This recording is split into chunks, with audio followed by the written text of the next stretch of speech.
Well, first I want to reiterate what Coach Spurrier said about our thoughts and prayers going out to all of our families and people in the Midlands who are under great hardship right now with our flooding situation. And we're anxious to help all of those get into a better situation. I'm not sure that you may be aware at this point, but classes have been canceled for the remainder of the week. And we're hoping that the weather cooperates and the floodwaters recede as we move forward. Our situation regarding football, it's ongoing. We're not 100% sure at this time that we'll have a game here at Williams-Brice. While that planning is underway, it is not a definite. We will continue to monitor the infrastructure that is necessary to have a football game and consider, hopefully within 24 to 36 hours, whether or not that we will play here.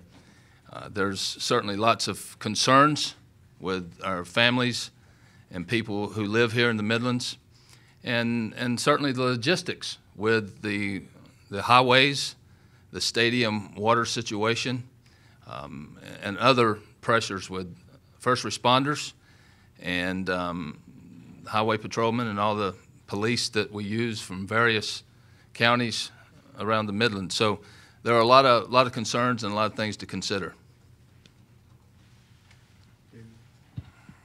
Ray, is it at the point where you guys are looking at other locations to maybe move the game, or would it be a postponement if it came to that? There have been lots of discussions in the last few hours that there's conversations about possibly moving the game to another city. More than one is being talked about at this point. I don't want to get into specifics, but certainly a game at LSU is not out of the realm of possibility as well. Again, our intentions are to stay on schedule and play here in Columbia, but it's not a definite. We'll continue to monitor it.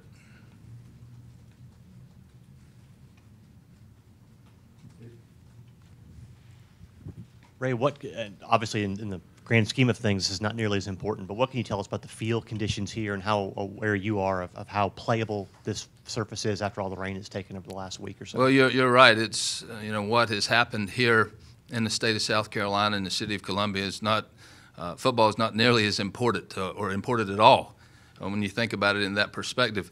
But as far as our situation here at Williams-Brice and the field conditions, we've been spared. We have a great grounds crew and a great infrastructure as far as drainage is concerned, and we're in pretty good shape. We've examined the stadium and maybe a few spots here and there that had some excessive rain or flooding, but nothing very serious at all. Will there be a determining factor in a final decision, and who will ultimately make that call? Well, certainly Dr. Pastides and I have had conversations, and Coach Spurrier and I have talked about it as well, but his emergency management team, I was up on campus earlier today, and a lot of people at the university level are involved in what we're doing, and certainly, as I mentioned, the university students will not be in class for the remainder of the week. So there's constant dialogue. The SEC office is involved as well.